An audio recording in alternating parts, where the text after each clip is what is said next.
Bienvenidos y bienvenidas a Rodad Insensatos, el podcast sobre la maldición de tener una vocación, donde conoceremos lo que hay detrás de la experiencia de hacer una primera película. Un podcast lleno de verdad, lo contrario que el cine, donde todo es mentira. Pasen y escuchen, esto es Rodad Insensatos.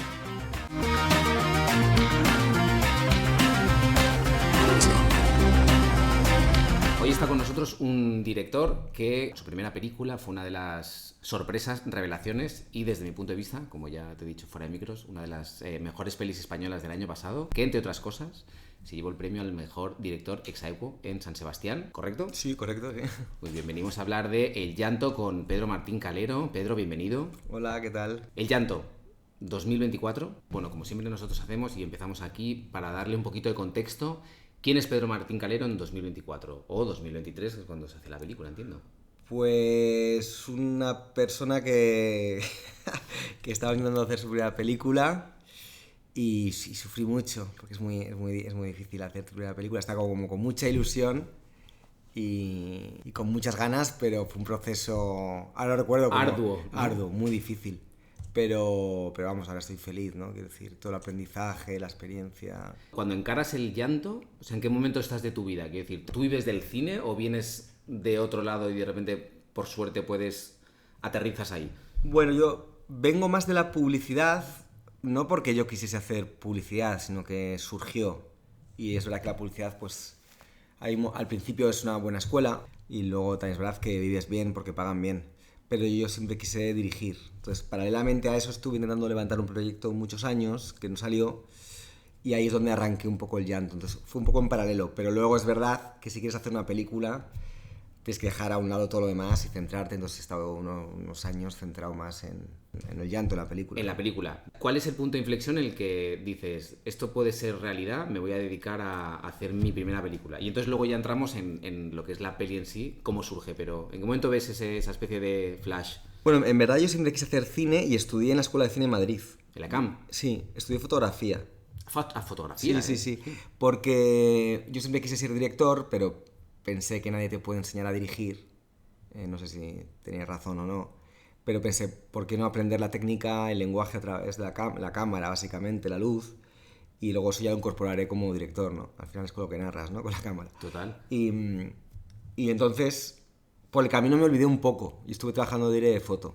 Y ahí me di cuenta que yo lo que quería era dirigir. Entonces empecé a dirigir piezas pequeñitas, un videoclip tal, y tuve suerte de que en Inglaterra gustó y me llamaron y empecé a hacer allí publicidad. Pero mi intención seguía siendo dirigir cine. Y hice trabajos allí que funcionaron bien en Estados Unidos, me llamaron, entonces vendí un guión allí, pero esa película nunca se hizo. Y cuando vi que ya no se hacía, pues empecé a escribir El Llanto y conseguí llevarla a cabo, vamos. ¿Cómo nace El Llanto? En el sentido de una idea tuya, porque El Llanto es un guión que está coescrito con Isabel Peña, Sí. ¿verdad? ¿Y es una cosa que surge de ti y luego la intentas mover? ¿O es algo que por suerte, que hay gente que tiene la suerte de que de repente dice, no, lo desarrollas desde inicio con alguien y entonces esa película cómo va tomando forma? Bueno, la iniciativa partió de mí, por eso quiero dirigir cine, quiero ser director de cine. Se me cayó aquel proyecto y entonces impulsé esto. Entonces pensé, quería contar algo y no sabía bien qué era. Y tenía esta imagen, que no quiero hacer mucho spoiler, por si alguien no ha visto la película y la quiere ver, que inspira un poco el inicio de la película, una escena en la discoteca, con unas luces. Es Juan Blanca. Sí, exacto. Sí. Eso había esa imagen que me perseguía por un lado y dije, no sé, me intrigaba por qué.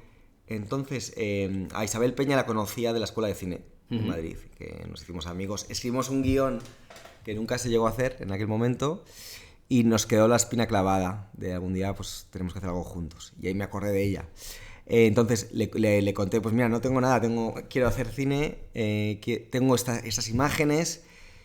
Se lo compartí, a ella la intrigó, la intrigaron también, entonces fue pues, entender por qué han surgido de mí y entender por qué a ella le han atraído, ¿no? Y de esa imagen, de esa pequeña cosa, surgió todo el universo del llanto.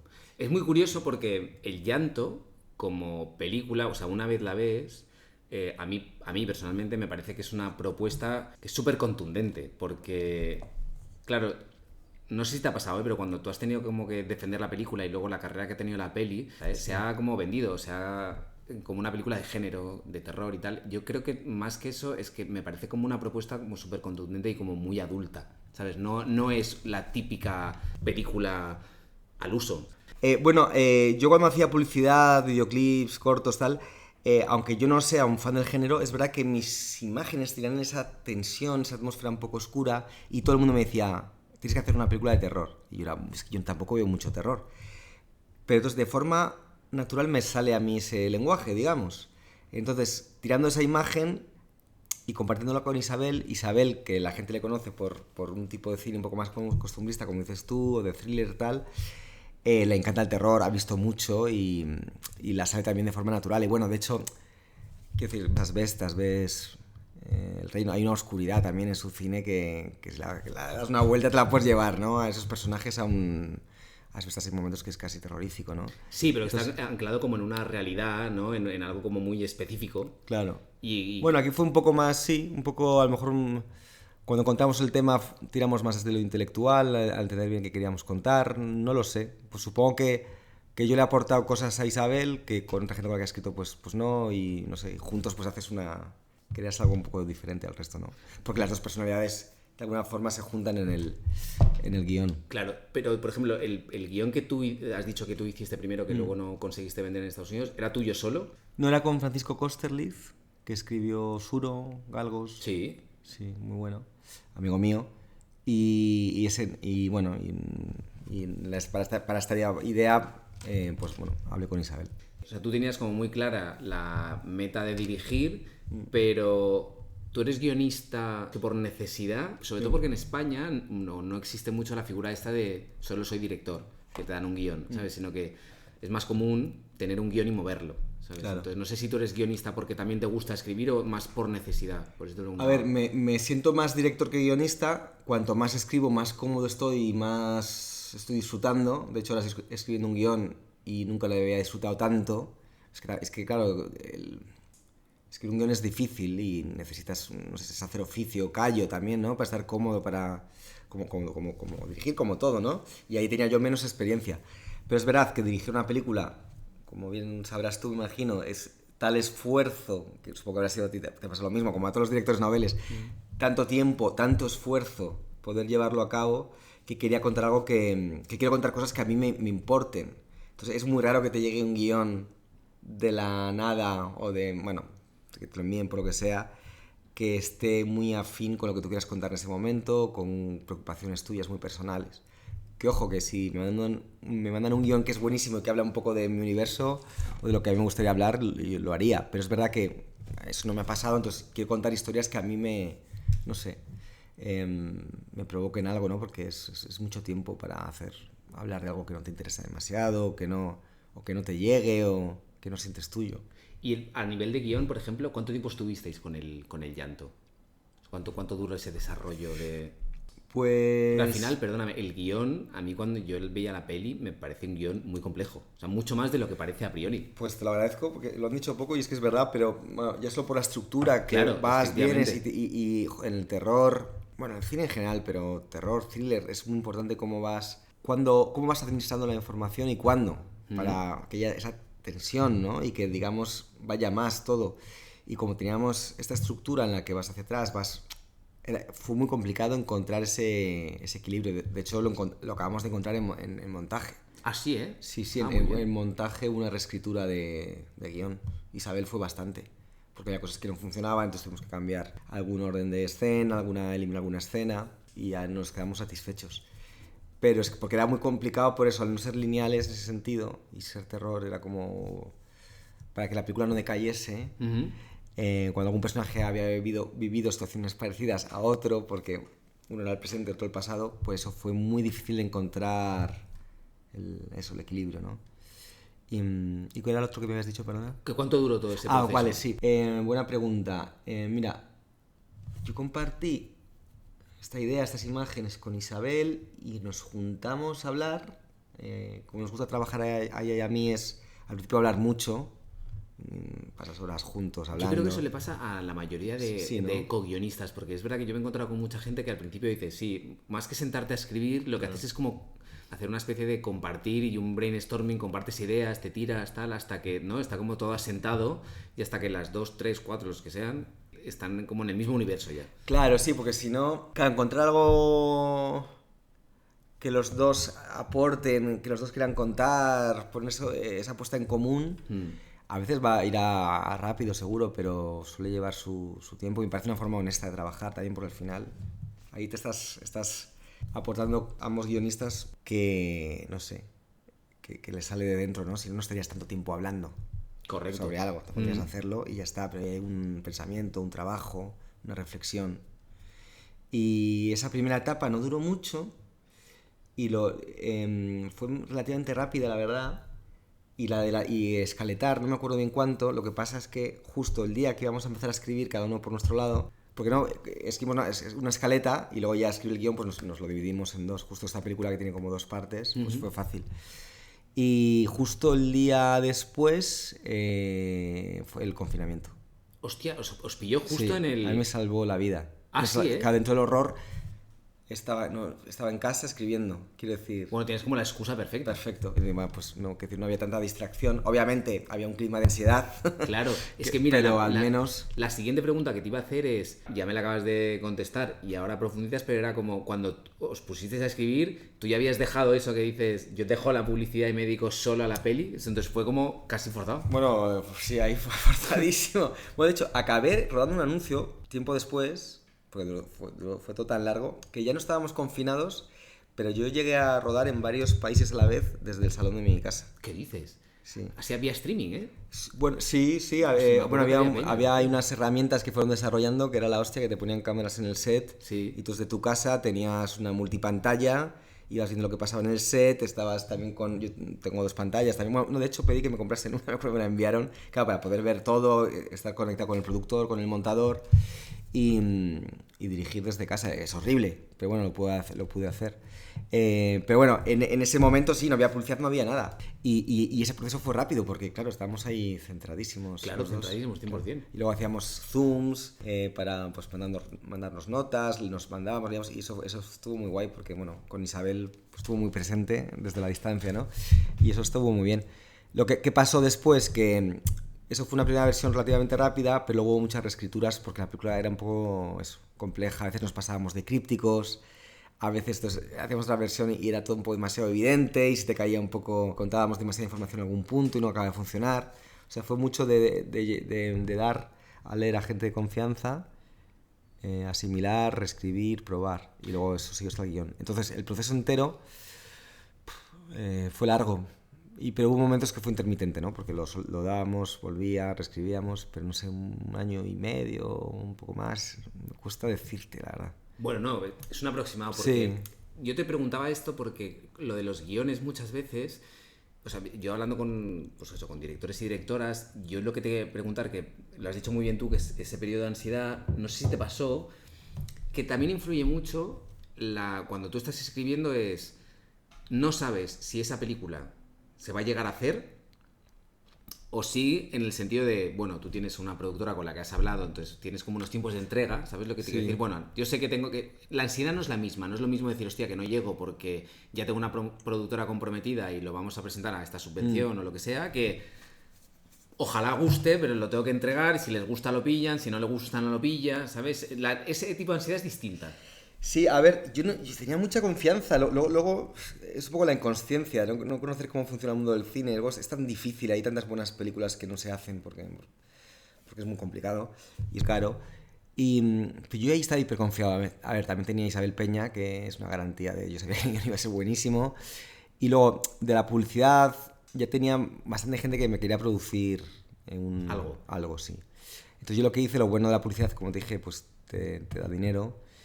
Bueno, y en tu caso seguridad, que también es mucho. O sea, claro, seguridad sí, propia, de decir, bueno, sé que de alguna manera u otra... Sí, claro, que tienes otra opción, claro. Sí, claro. No, es que hay una precariedad en el mundo del cine, sobre todo en dirección y tal, que es muy heavy, la verdad.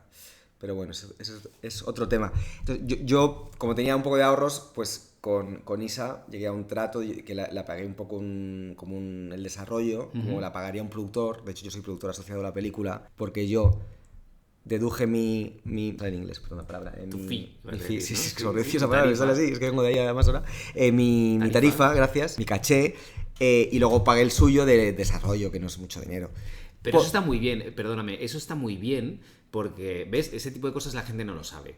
Y sobre todo que está muy bien porque eso implica también una apuesta tuya personal. Claro, yo voy a apostar por mí porque quiero hacer mi película. Sí, no, que hay una apuesta y también quiero decir, hay una cosa, quiero de hacer bien las cosas, de que todo tiene su valor. Efectivamente. Y también, bueno, pues el compromiso de Isabel, cuando hay tal, que Isabel, es que justo Isabel, quiero decirte un compromiso, te dice que sí, es que sí, pero bueno, todo es como más profesional.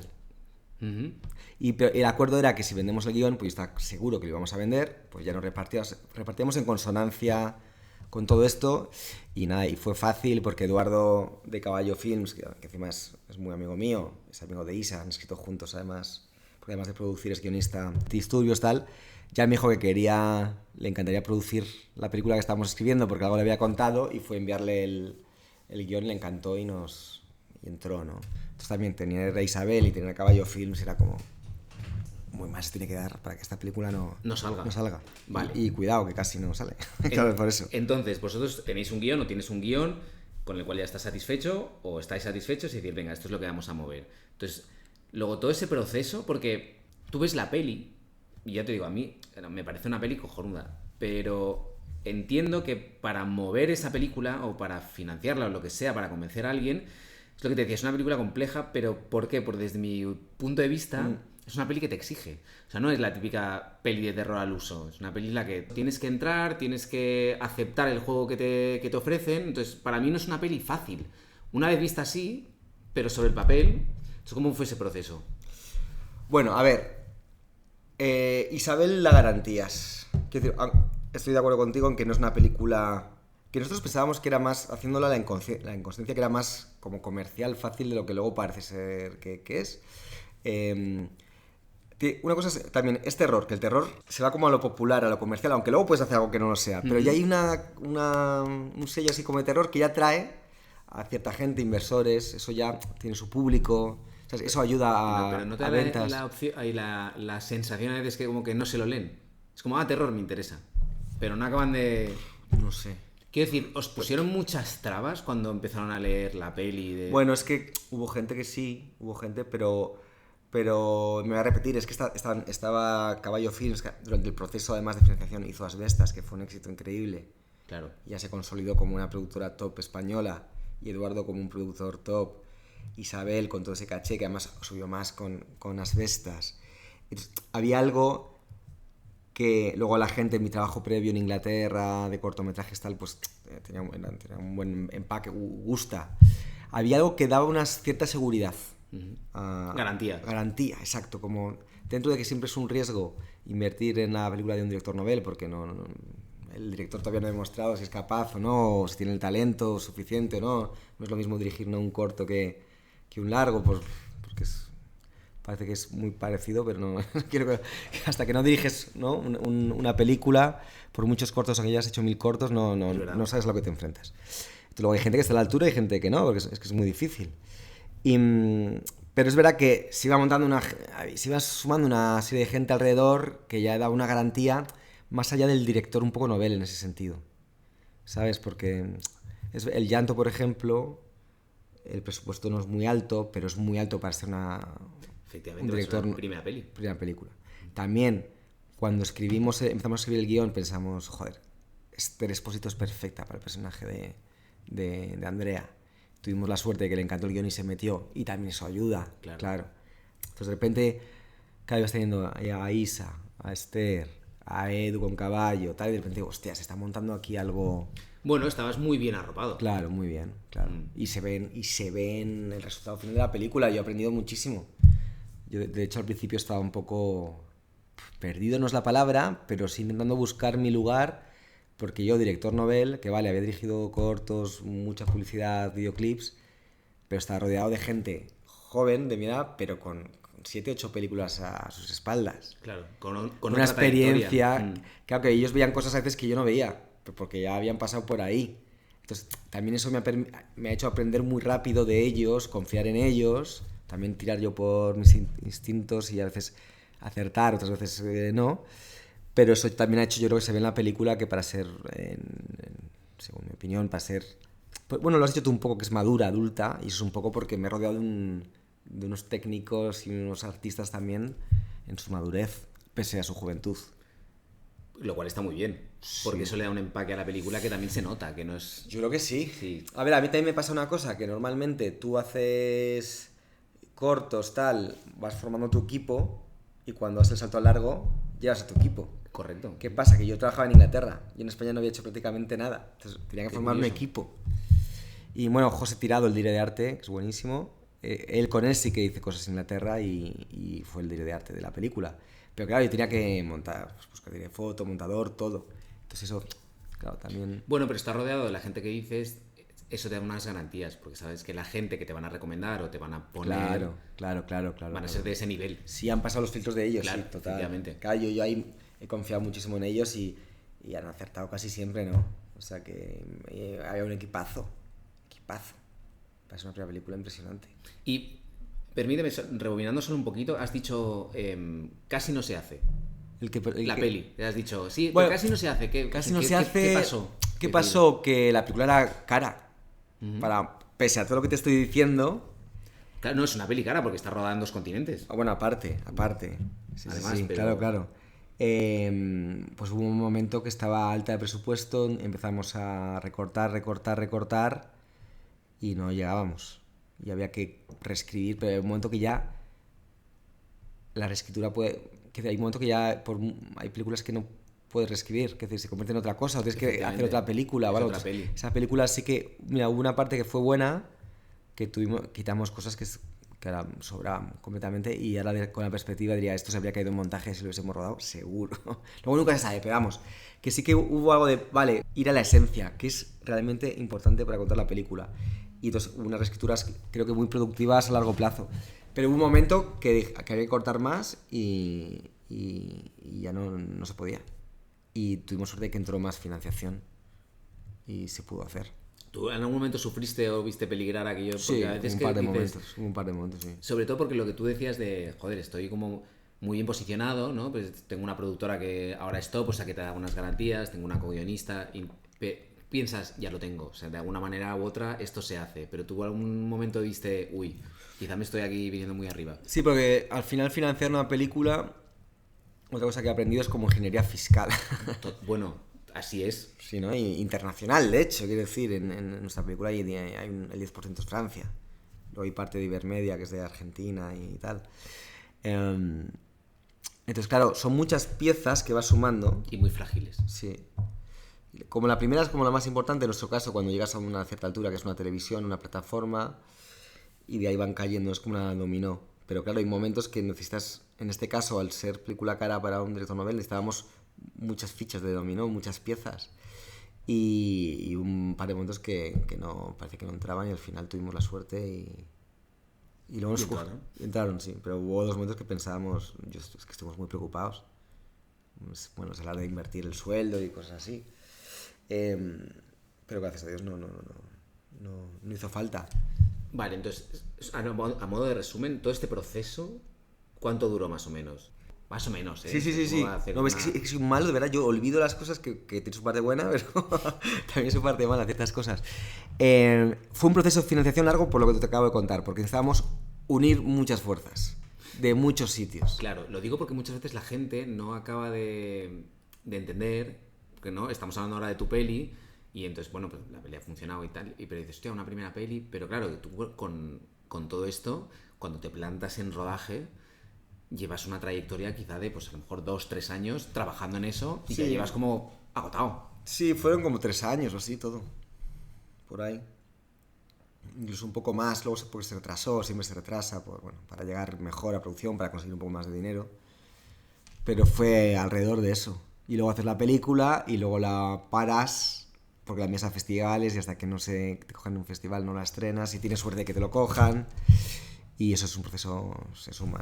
Y es un estrés, porque tú has acabado la película y de repente, hostia, si no la cogen en un festival y luego no se estrena o no sé qué sea. Nosotros A ver, teníamos la suerte que estaba Universal distribuyendo. Y entonces sabíamos que la iban a ver. Porque pasa mucho que se hace una película y luego no se ve. Sí, es más común de lo que parece, además. Sí, es horrible, ¿no? Es una pesadilla, 3 años de trabajo y de repente la película no se ve. Y como teníamos a Universal, había una garantía de un estreno en cine potente. Pero claro, todos queríamos un festival también, pues te da una proyección y te valida de alguna forma la película. Y tuvimos la suerte de que nos cogiese San Sebastián. Pero claro, desde que acabé la película, que era como diciembre de 2023, quedaban retoques, pero ya un poco... Ya está. Sí. Ajustes. Sí, ajustes mínimos, que se pueden hacer casi sin mí, entiéndeme, que son cosas muy técnicas pequeñitas, de algún errorcillo, alguna cosa, algún sonido suelto, alguna... Y entonces se empezó a enviar y se estrenó en septiembre. Entonces la película estuvo de febrero, digamos, a tal parada, ¿no? Y en los meses hasta que te la cogen también lo pasas fatal, porque te rechazan de uno, claro, del otro, y piensas, hostia, no te la coger. Pero espera, porque ya llegaremos ahí, a esa parte. Vale. Bueno, me había adelantado mucho, sí. No, pero tú consigues cerrar todo, vas a rodar tu primera película, y entonces se trata de una película que transcurre, bueno, en España, en Francia y en Inglaterra. En Argentina. Sí, bueno, España, Bruselas. Bruselas, perdón, he dicho sí, Francia, sí. es Bruselas, es España, Bruselas y Argentina. Hay mucha ambición ahí. ¿Cómo planteas eso? Porque aparte, y con esto ya acabo, hay como un protagonista para mí que es... Hay una localización que es como muy protagonista, sí, que es común. Sí. ¿Cómo encuentras ese sitio? Porque tiene que, en teoría, como casar, más o menos. A ver, son dos preguntas grandes a la vez, un poco. Pues ahí lánzate y como quieras tú. Sí, a ver, fue muy ambicioso, es verdad. A ver, la historia nos pedía, cuando entendimos que queríamos contar y cómo, nos pedía 2 lugares, al menos 2, que son 3, pero lo que pasa es que Bélgica en este caso es una escena, ¿no? 2 escenas. Necesitábamos como 2 lugares, espacios separados entre sí, y yo quería que cuanto más separados entre sí mejor, porque hacer el mundo más grande y reforzar el mensaje de lo que queríamos contar. Entonces, Argentina, yo ya conocía el país por tener amigos y viajar, y me encanta, y era desde la primera vez que fui a Buenos Aires dije, quiero rodar algún día aquí, ¿no? Y entonces justo encuentro esta película que necesito rodar como en 2 sitios, pues Madrid, donde vivo, lo conozco, y Argentina, que lo conozco bastante. Que perdóname el inciso, es muy curioso porque la sitúas en Argentina, pero no en la típica Argentina. Sí. Que claro, eso también es guay. Sí, claro, la idea era también, normalmente, que has visto de Argentina, que estoy generalizando, ¿vale? Pero cine argentino, pues Buenos Aires y la Patagonia, y poco más. Y yo quería, vale, tenemos Madrid, una capital europea, pues me gustaría que si ocurre en Argentina que sea una ciudad de provincias. Para hacer como el mundo más grande también, como que esto no solo pasa en las grandes ciudades, sino en cualquier ciudad pequeña. Y también por una cuestión de intentar mostrar un sitio que no se haya visto o que no se haya visto tanto, más bien, ¿no? Que eso también le da como un toque más original y más real. O sea, es como que a mí me parece como que entras más. Qué bien, pues. Porque no es lo típico. Sí, bueno, ese era el objetivo, o sea, que contigo ha funcionado, me alegro. Sí, bueno, y a la gente le ha gustado lo de La Plata, le ha intrigado mucho. ¿Y por qué ese lugar concreto? ¿Lo conocías de antes o te llegaste ahí? O... Bueno, yo quería rodar en Rosario. Ah, sí, ¿eh? Sí, okay. Y de hecho estuve localizando en Rosario. Y no sé por qué, en el guión era Rosario, pero no me acuerdo, era como que buscaba... Ah, bueno, ya me acuerdo bien. Buscamos, lo que te decía, una ciudad de provincias, y entonces yo estaba en casa con el COVID, cerrado, y me puse a localizar por Google Earth. Ciudades de provincias, tal, con una lógica de que no esté muy lejos de Buenos Aires, ya pensando un poco en la producción, porque ya sé cómo funciona un poco esto. Y encontré Rosario y empecé a localizarla desde casa, por Google Earth. Y entonces cuando empezó la película y a entrar dinero de desarrollo y tal, me fui para allá y me fui a localizar a Rosario. Y de hecho fui con un localizador profesional que flipaba conmigo porque yo sabía más que él. Porque íbamos a un sitio, no, yo creo que es por esta calle. Pero es que porque hice un trabajo exhaustivo, tenía unas localizaciones increíbles, pero hubo un problema que el narco se metió mucho, un poco como en México, en la ciudad. Hubo un problema de... Así, ¿eh? Como está el Paraná, la droga pasa por ahí y se queda ahí. Y hubo problemas de corrupción, que el narco fue como ganando terreno, y obviamente al final el dinero de la droga se blanquea, entonces ya pasa un poco en el tejido de la ciudad a través de empresas y tal, y de repente tienen mucho poder, de repente hay luchas entre ellos, y hubo un par de tiroteos en la calle. Y luego de hecho se puso peor tiempo después, y mis productores, bueno, yo lo vi, es que no se podía, primero la salud del equipo, claro, el riesgo, claro, y luego que nadie te asegura, las aseguradoras básicamente, y ningún productor se mete ahí, entonces fue como hay que buscar otro sitio, y yo estaba jodido porque el sitio era increíble, ahora las localizaciones increíbles. Entonces el localizador nos dijo, y La Plata, que está como a media hora de Buenos Aires, está como Toledo de Madrid, digamos, ¿no? A media hora, o Segovia, o 40 minutos, es muy cerca, y tiene una arquitectura muy interesante. Fue una ciudad que se construyó de golpe a finales del siglo XIX, cuando Argentina creció económicamente, y tiene un urbanismo especial y mucha personalidad. Lo vi, me encantó, y fuimos a por el plan B y ahora estoy muy feliz. Está muy guay porque, mira, si te sirve de algo, yo cuando vi la peli la vi con un argentino. O sea, yo fui al cine con un argentino que era, bueno, mi ayudante de dirección. Y una de las cosas que me dijo, tío, he flipado porque dices que esto es así. Dice, y es verdad que dice, esto no es lo normal. Qué bien. Y entonces ya con eso te lo ganaste. Qué guay, qué guay. Y yo pensé lo mismo y dije, hostia, está muy bien porque el situar una peli en Argentina y en un sitio que no es el habitual, y entonces... Bruselas, por ejemplo, ¿por qué Bruselas y no...? Bueno, tenía ya una lógica en cuanto a los personajes y bueno, hubo un momento al principio que había una coproducción con una productora de Bruselas, y hay unos buenos acuerdos de coproducción, entonces tiramos un poco por ahí, porque necesitábamos un mundo francófono, entonces estábamos un poco igual que fuese Francia o tal. ¿Y qué pasó? Que al final la coproducción cambió y cayó Bruselas, pero se quedó un poco ahí. Y luego de repente no había dinero. Cuando dije un momento de crisis de tal, un momento de no hay dinero para ir a rodar a Bruselas. Entonces tuvimos que encontrar Bruselas en Madrid. La parte de Bruselas está en un barrio de Madrid. ¿Ah, sí, eh? Sí. Hostia, qué bueno. Yo hubo un momento que pensé, bueno, habrá que reescribir porque, bueno, no sé, Madrid, Bruselas, que no se parecen en nada. En nada, claro. Y el localizador de Madrid encontró esta zona de oficinas con mucho cristal, metal, que recuerda un poco a la zona de... Luego tiene la suerte de conocer Bruselas mejor, y dije, joder, es que estaba muy bien, la verdad. Es decir, en la superficie funciona, pero cuando yo profundicé y estuve en Bruselas por cuestiones tiempo después, hace no mucho, 3 semanas, es que encaja muy bien esa arquitectura de la Unión Europea, de oficinas gubernamentales, eso, mucho cristal, mucho metal, mucho, no sé, y funcionó. Funciona, yo creo, vamos. Pero es un barrio de aquí. ¿Cuánto tiempo duró el rodaje? Fueron 3 semanas en España, en Madrid, y 4 en Argentina, creo. ¿Fueron seguidas? O sea, no. ¿O fueron 2 bloques distintos? Fueron 2 bloques, sí. Yo preparamos un poco, primero en Argentina. Empezó la preproducción en España. Fuimos de repente jefes de departamento a Argentina. 10 días, una semana, no me acuerdo bien, algo así. Dejamos todo preparado, reuniones, tal. Nos vinimos a España, seguimos con la preproducción, y mientras el equipo argentino, al principio poquitos, luego fue creciendo, iban preproduciendo, entonces había mucho Zoom, mucha llamada, mucho mail, y luego mientras rodábamos nosotros yo iba enviando los dailies para que viesen el rollo de la película y que entendiesen lo que estamos haciendo, que entendiesen visualmente y espiritualmente la película. Y luego llegamos allí con todo el terreno que el equipo argentino había ido allanando, y estuvimos, ya lo de memoria no me acuerdo bien, unas 3 semanas de pre en Argentina, y rodamos 4. ¿Y a ti ese parón, por ejemplo, cómo te afectó? Porque no sé si te pasa que una vez tú coges velocidad de crucero, ¿no? Cuando empiezas a rodar, pero es como venga, tiro, y de repente como que paras, porque aparte tu cuerpo se acostumbra, tu cabeza se acostumbra, y de repente como, ¿no? Pasas de 100 a 0, y luego tienes que volver a arrancar. Bueno, es que no fue de 100 a 0 porque nos fuimos acabamos de rodar un sábado y el lunes estábamos preparando en Buenos Aires, quiero recordar algo así, y preparando fuerte porque no teníamos tanto tiempo de pre.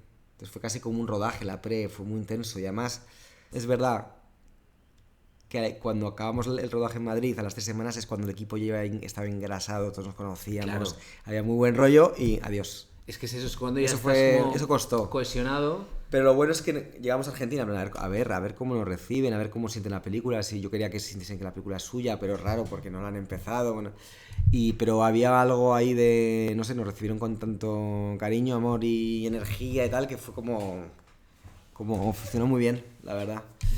Y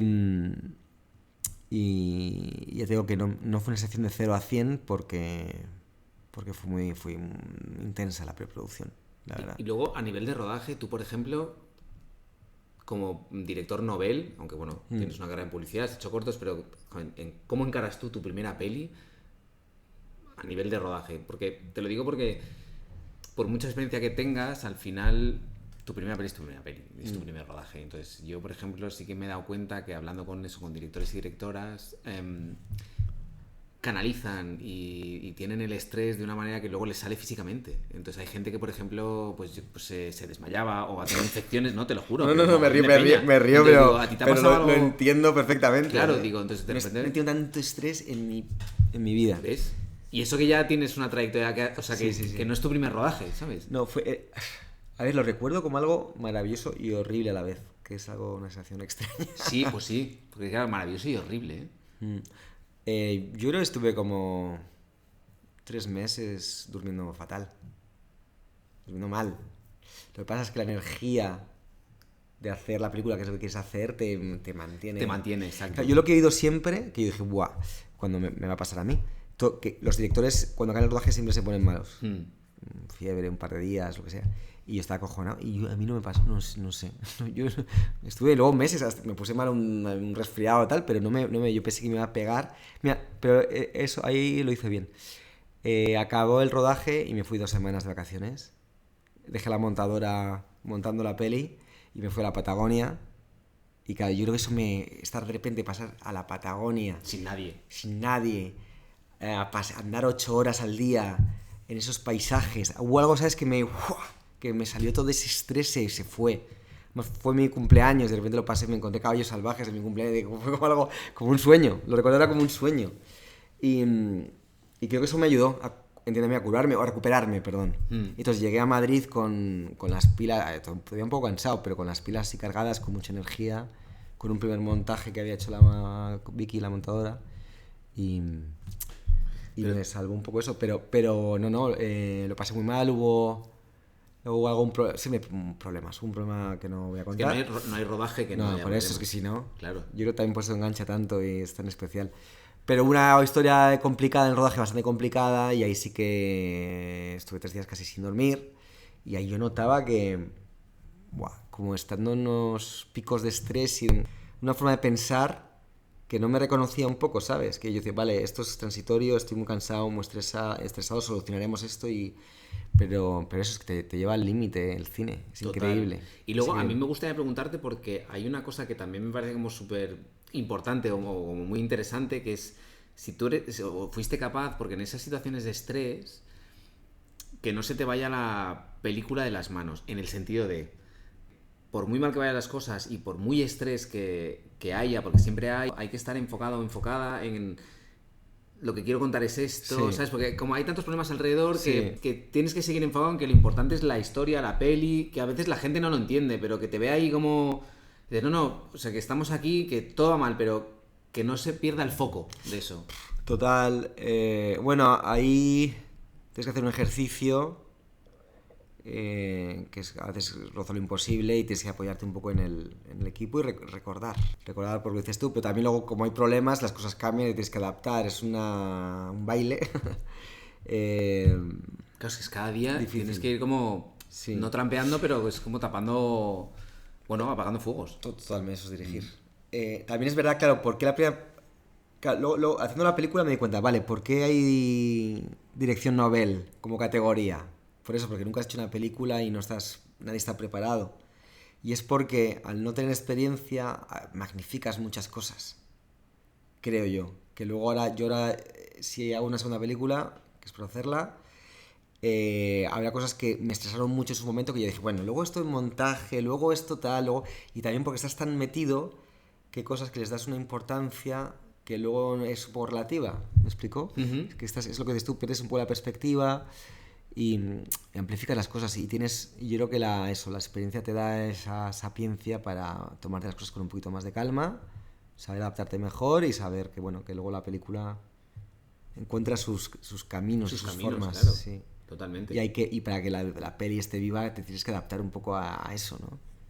No a la idea que tenías preconcebida antes, sino la película que se va haciendo. Pero lo importante para mí es adaptarte sin perder la esencia, la perspectiva en la esencia, en lo central. A mí es lo importante. Lo otro, yo creo que es bueno incorporarlo y que la película crezca, cambie. Pero es importante no olvidar el mensaje o, bueno, lo que de verdad te llevó a hacerla.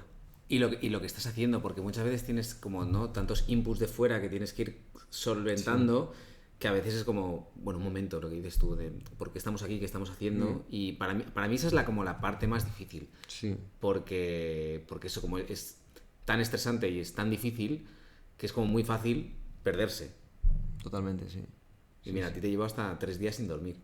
Prácticamente, sí. Es que hubo un problemón que se solucionó, pero hubo que reajustar muchísimas cosas. Pero es que pero si lo piensas, 3 días sin dormir, o bueno, prácticamente... exagerado. Bueno, pero ya me entiendes, que 3 días de tensión máxima es mucho, máxima. Es mucho. Sí, yo me... En el momento odié esa situación, lo pasé fatal.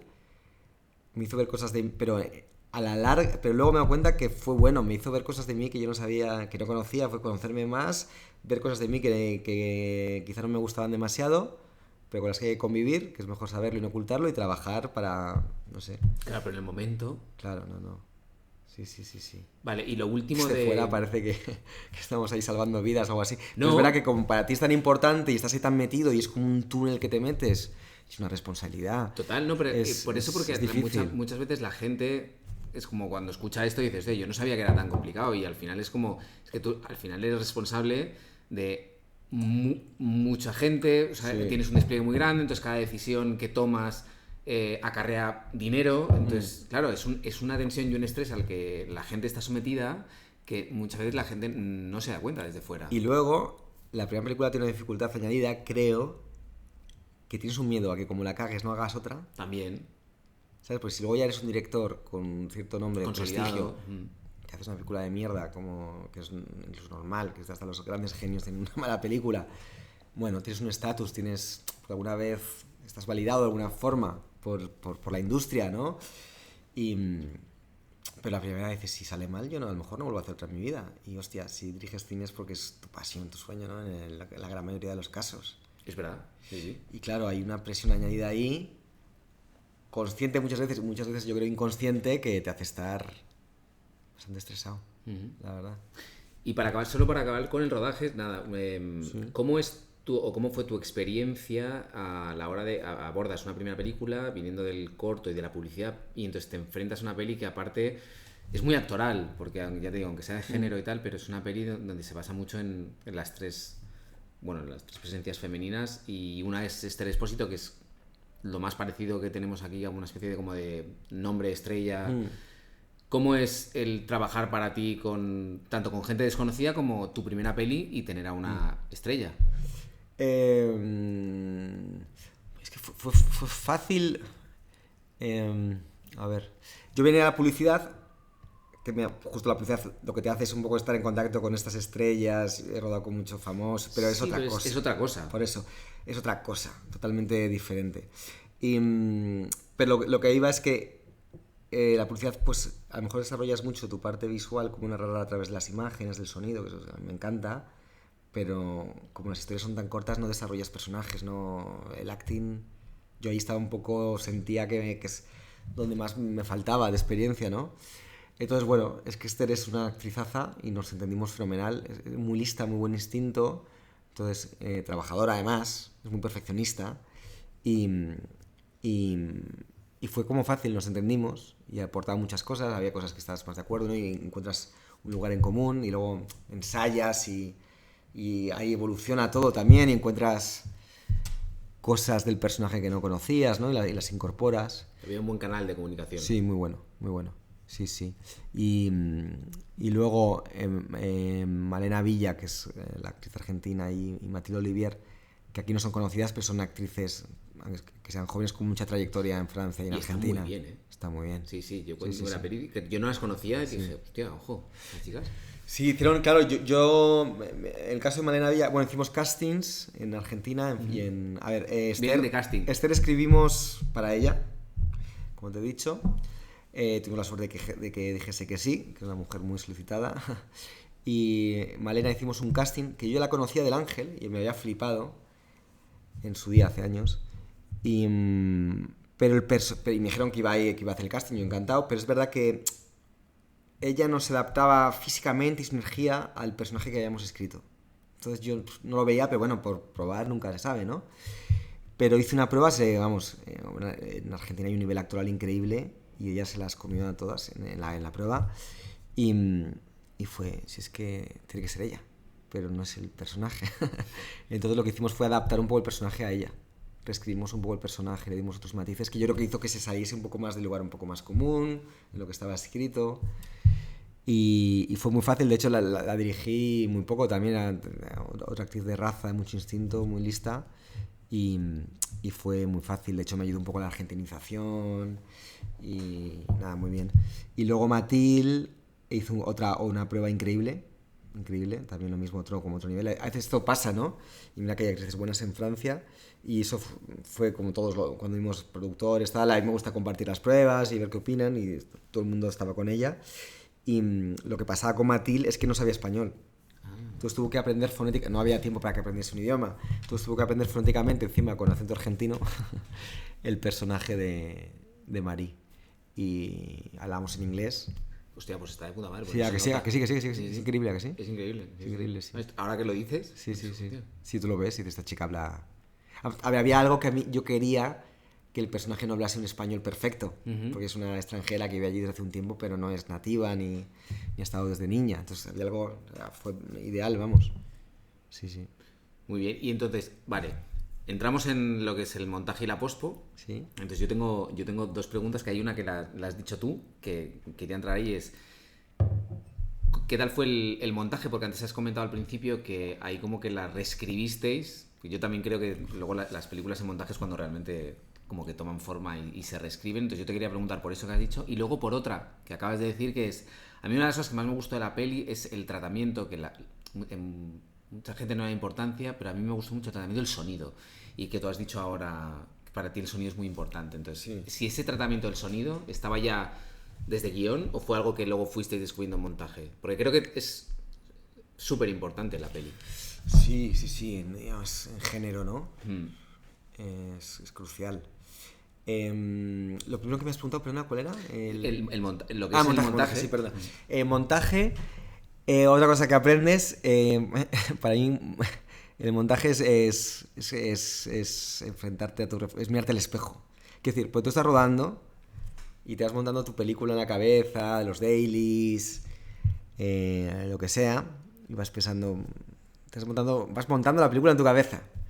Pero de repente paras un poco, con mi caso, tuve esas 2 semanas de vacaciones para mí clave, por mi salud mental, y de repente te enfrentas a la realidad. O sea, la película que tú estabas viendo mientras rodabas no es esa, es... Te enfrentas al primer chorizo ese, ¿no? Sí, que dices, hostia, ¿qué he hecho? Claro, sí. Y ahí, vale, ahí te enfrentas a ti mismo ahí en el espejo de, vale, esto es lo que hay, esto es la realidad. A ver, ¿ahora qué hacemos? Entonces fue también, eso te lo da la experiencia yo no era consciente, por ejemplo, del nivel de reescritura que se puede hacer a través del montaje. No era consciente de cómo puedes cambiar una línea, la doblas, la tal, y con Gabriel de -12dB, Gabriel Gutiérrez, que es un genio, de repente yo era antidoblaje, y de repente, o un sonido off-screen, ¿no? Fuera de pantalla, que dices esto, y te lo comes. Y reescribes. Y eso fue... La experiencia, las siguientes películas, cuando me enfrente al chorizo, pues estaré mucho más tranquilo porque sé que con trabajo, alcanzas cosas que a lo mejor ni te esperabas que son mejores de lo que habías imaginado, ¿no? Hay un espacio para la creatividad de la que yo no era muy consciente. Súper amplio. Sí. Y a ti, por ejemplo, dentro, porque esto es una cosa que también me hace mucha gracia cuando la gente lo cuenta, cuando tú ves esa primera, ¿no? Como dices, tú te enfrentas o te miras al espejo, ¿te entró o te ha pasado alguna vez el síndrome del impostor que dices, buah, me van a pillar? He hecho esto, ahora a ver cómo salgo de aquí. ¿O no lo tuviste? Fíjate que no sé si habría... No sé si... Yo no habría dicho que es del impostor, pero supongo que sí. Pero se vea mierda hecho. Esto creo que lo ha visto todo el mundo. Que lo he estado vendiendo todo durante 3 años. Esto va a ser la hostia, no sé qué, no sé cuál. Y es que es esto. Entonces sí, pero no pensé, soy un impostor. Que no sé, no, raro. Pero el síndrome sí, del no, impostor pero es es eso. eso. Bueno, sí, claro que sí, es verdad, no es tan literal. Y nada, pero me dieron tranquilidad. Mi equipo alrededor, que tiene más experiencia, una vez más, fue trabajar, ir puliendo. Yo sé, además, en la publicidad puedes estar 2 semanas montando un minuto. Entonces, es verdad que ahí también, pues, me gusta meterme a ese nivel del frame y estar ahí. Yo estaba en montaje. Hay directores que están menos. O sea, tú estabas ahí día a día. Sí. Que cada uno tiene su método, no digo que Total. sea ni mejor ni peor. También luego hay más confianza con un montador o con menos. No es lo mismo haber montado por primera vez que 5 películas. Pero yo estaba muy ahí, dando mucho espacio a Vicky, que es buenísima. Vicky Lama es la montadora. Pero bueno, estaba ahí y vas viendo cómo cada día vas trabajando una escena, puliendo, vas mejorando una escena, luego la otra, y vas... Todo eso, claro, va creciendo y al final es increíble, ¿no? Del primer montaje al último. ¿Cuánto tiempo tuviste de montaje al final? Es que fue difícil el montaje, ¿eh? Fue largo, el proceso fue, no me acuerdo bien, pero yo creo que fueron como unos 5 meses. ¡Wow! Aproximadamente. Además es que había bastantes efectos visuales, ¿eh? Entonces había un poco de toma y daca y de sonido. Tiene algo la película que es muy de lenguaje, de atmósfera, que tienes que probar cosas en sonido y ver si no funcionan, y si no funcionan cambias montaje, está un poco, ¿sabes? Ya. Y... Sí, que no es como el proceso habitual de cierras montaje, te vas a... No, para nada, música, no estábamos ahí coordinados, VFX, sonido y tal, y claro, hay escenas muy visuales, muy sonoras, y había que probar cosas. Y entonces eso, el diseño de sonido, ¿lo tenías tú ya de antes? O sea, ¿tenías las ideas de antes de este guión? ¿O como has dicho tú, fuiste ahí probando? Porque creo que el sonido es como muy crucial en la peli. El sonido a mí me parece que obviamente yo tengo algo parte de culpa, pero el trabajo de Gabriel Gutiérrez de Menos 12B y Olivier Arson, porque trabajamos en equipo, el compositor, intentando a veces no saber qué es música, qué es diseño de sonido y tal, es impresionante. Además está en Atmos, que son es una burrada, 27 puntos de sonido a la vez, envolvente, y movíamos la música, las voces de la música que se mezclaban con sonidos que se movían. Es impresionante. Y he perdido el hilo, perdóname. Lo otro que habías dicho de... verdad, sí. En guión había muchas cosas de sonido, ya. Había muchas cosas que yo creo que también me viene de la publicidad, que escribes mucho los sonidos, describes las atmósferas de sonido, y había bastante de eso, pero eso era un 10% de lo que luego hay, ¿no? Quiero decir, por ejemplo, en la escena de discoteca hay un momento que la protagonista se golpea con un bafle que se rompe y se rompe el sonido, se rompe la música. Eso ya estaba, por ejemplo, pero otras muchas cosas no. Y bueno, y fue muy de experimentar, de probar. Fue divertidísimo, intenso. Eso me encantó. El rodaje, el montaje lo pasé también mal, porque hubo momentos que la película no funcionaba y lo pasé bastante mal. Y por la inexperiencia también, ¿eh? Y luego sonido, ya cuando está todo más formado, aunque ya íbamos en montaje, llevan entrando cosas de sonido, porque es que, claro, es lo que te decía, hay muchas escenas que la tensión viene del diseño de sonido. Entonces nos hacía previas Gabriel, las metíamos, y eso hacía que cambiásemos el montaje, pero al final, ya en la última fase del diseño de sonido puro, ya está todo muy trabajado y fue como probar, experimentar. Y fue increíble, y él es un genio y es majísimo, más buena persona. O sea, que hice un amigo, fue genial. Qué guay. Aparte, sí. Encontrar ahí como una especie de, no sé si la palabra es alma gemela, pero que a nivel eso artístico, encontrar a alguien que te entiendas muy bien con esa persona y que se complemente muy bien, eso es muy difícil y es muy valioso cuando lo tienes. Sí, joder. Yo creo que para el cine es clave. Es clave, total. Sí. Sí, a ver, puedes colaborar con alguien con el que te lleves bien y que salgan cosas increíbles, pero te tienes que entender a ciertos niveles, ¿no? Y yo ahí tuve mucha suerte y pasártelo bien. si lo pasas mal haciendo las cosas... A ver, lo vas a pasar mal, quiero decir, por eso frustraciones, tal, pero que las relaciones sociales, joder, que sean agradables, ¿no? No, total, es que si no, con todo el sufrimiento que es hacer una peli, encima el estar rodeado con gente con la que sufres, ¿no? Exacto. Que a ver, que trabajas con 100 y pico personas, te va a pasar. Por pura no probabilidad. Claro, no te puedes llevar bien a todo el mundo, pero... Sí, pero te puedes rozar con gente maravillosa, ¿eh? Sí. También, a ver, que a mí también me gusta me gusta gente con mucha personalidad y con que aporte.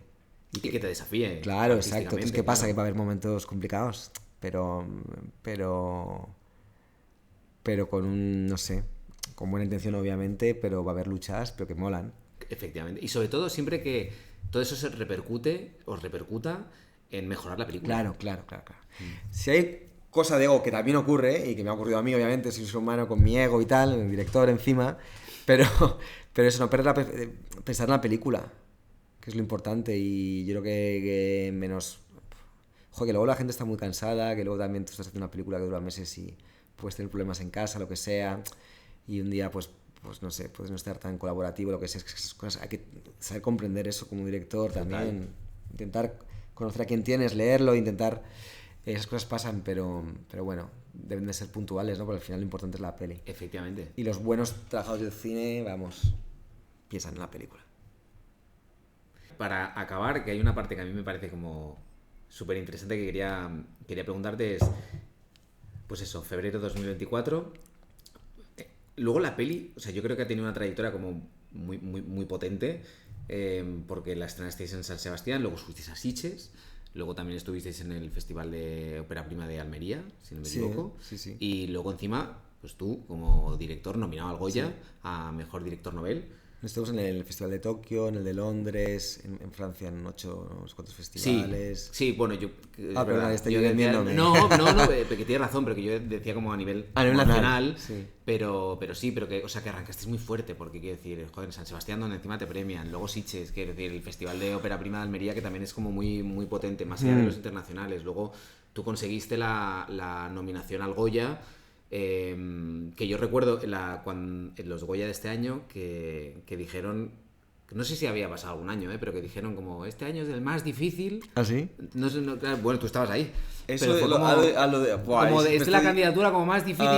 Y yo dije, hostia, qué curioso, tío. Que Javier Macipe había hecho un peliculón, no sé, que además de que sea un peliculón, que me encanta, La Estrella Azul, es de esas películas que tienen la virtud, que son raras, de gustar a mucha gente. Sí, es verdad. Que gustó como y en muchos aspectos a mucha gente. Claro, es que es muy buena peli y encima conectó con su momento, con la gente. Sí, se convirtió de esas pelis que siempre como una o dos pelis al año se convierten como que trascienden más allá de la película y se convierten en algo, un fenómeno. Sí, y yo creo que yo estaba súper tranquilo en el sentido de, a ver, luego al final estás ahí, claro, en ese circo y te pones nervioso, pero estaba todo, además lo hablábamos todos los demás directores noveles en algún encuentro y tal, como si va a ganar Javier.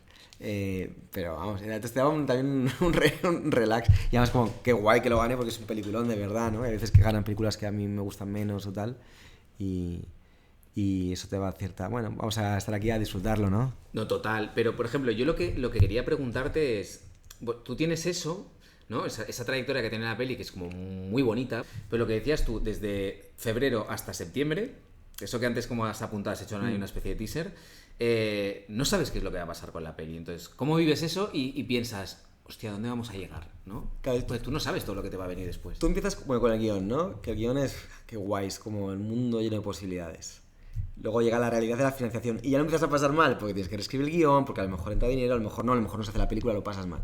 Pero subidón, la haces. Rodaje. Perdón, la haces pasándolo mal. Claro, rodaje. Siempre hay problemas, primera película, lo pasas muy bien, pero fatal. Yo decía en ese momento, ahora cambié el porcentaje de el 90% lo pasa muy mal, el 10% muy bien, pero ese 10% compensa el 90%. Yo ahora no diría que es tan... diría que es más un 60-40, 70-30, yo qué sé. Luego, llegas al montaje, boom, que yo creo que... No, es que lo que pasa es peor que en el rodaje quizás, no lo sé. Es más sostenido, más tranquilo, duermes mejor en el sentido porque no hay esa urgencia, pero es de, hostia, si la peli no funciona, y si la película no gusta, y si has hecho una mierda... Ahí es más contigo mismo, yo creo. Sí, es pues una lucha interna. Del reflejo que te comentaba. Correcto. Y luego de repente la has hecho y dices, ¿y si no te la cogen? ¿Y si la gente no la ve? Y también lo pasé fatal, es como, ¿pero cuándo va a acabar esto? Y entonces enviamos... Porque tenéis un plan de... Bueno, hay un plan, te marca un poco el... Hombre, éramos ambiciosos y era en plan... Y de repente enseñas la película y dicen, joder, es una película como de autor. Te viene de fuera, ¿no? Y yo no la veía tan de autor, pero mucha gente lo dice. De, joder, pues vamos a entrar acá, lo que sea, ¿no? Y enviamos ahí y es verdad que un momento que te enterabas que películas las iban diciendo que no, y la nuestra seguía ahí. Queda poquísimo. Oímos que a no sé quién le ha gustado mucho, que no sé qué. Y dices, hostia, vamos a ir a Cannes con esto. Y al final no. Pero de repente San Sebastián se nos abre esa puerta y es como todo el mundo, es que es imposible que escojan porque había una competencia de directores españoles, tal, pues en dirección a ver, seguro no, probable, pero en oficial no, tal, y de repente, boom, nos cogen. Fue como subidón, inesperado. Y yo ya estaba en plan, bueno, pues no vamos a festival. Además, como tienes que cumplir unos plazos del ICA, tal, de estrenar, digo, si no te cogen, pues no vas a festival, una puta, mi primera peli. Porque, claro, dices, vale, no va a festival. Y si la gente no va al cine a verla, que pasa mucho porque el cine no está en su mejor momento, de repente la película no existe, ¿sabes? Y está yo con ese miedo. Y de repente, boom, nos cogen en San Sebastián y subidón.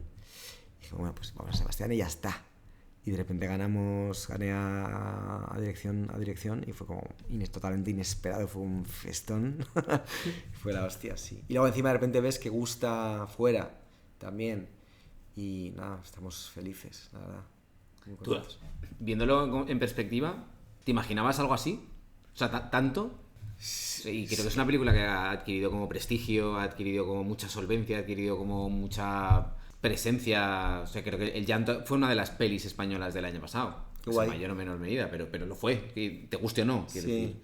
Sí, gracias. A ver, yo fíjate cómo es la vida. Yo pensé, esta película va a ir muy bien, va a ser muy popular, pero no va a ser tan de festival. Y así un poco al revés. Ha sido más película de buenas críticas, de prestigio y tal. La ha visto gente, pero no ha sido un boom. Y es un poco lo opuesto a lo que pensábamos. Pues ya te he dicho, es que hemos viajado mucho con la película por el mundo a festivales bastante importantes, la verdad.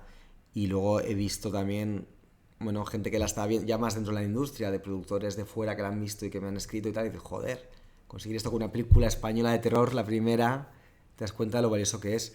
Y ahora está en Francia, ya está en la tercera semana, pero se estrenó en Francia en 150 salas hace 2 semanas. ¿150? Sí. Hostia, muy bien, ¿eh? Con crítica en Le Monde, Calles du Cinema, en Le Monde en su página entera, en Telerama y tal, buenísimas.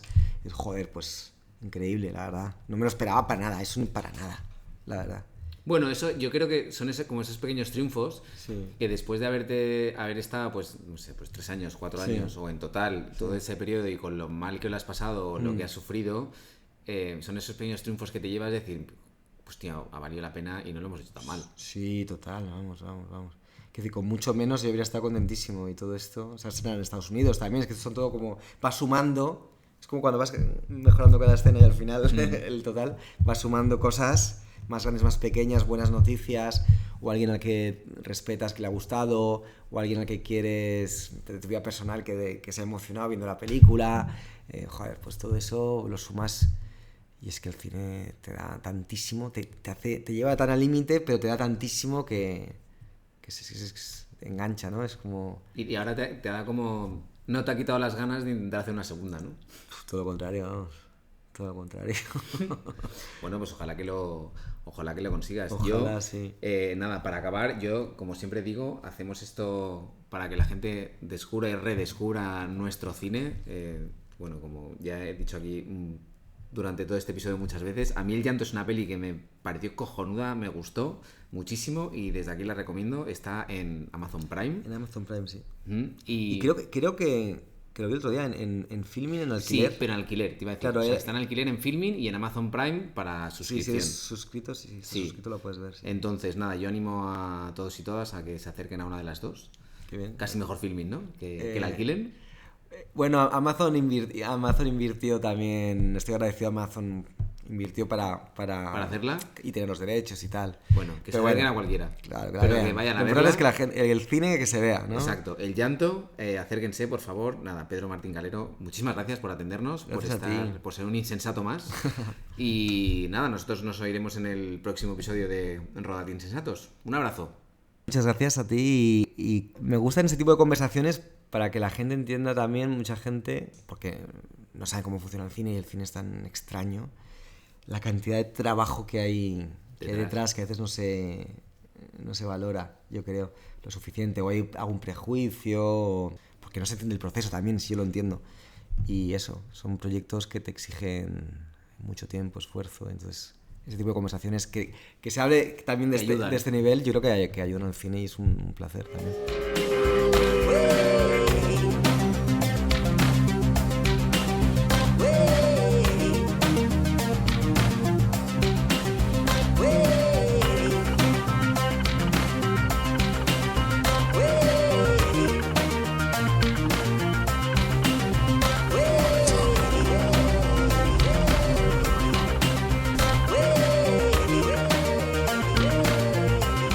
Rodad Insensatos es un podcast sobre la maldición de tener una vocación. Nos puedes escuchar en todas las plataformas de audio, así como seguirnos en redes sociales. Búscanos por @rodad.insensatos y suscríbete a nuestra newsletter en mumbler.io, uniéndote así a la comunidad insensata, donde estarás al tanto de las novedades y actualizaciones de nuestro podcast.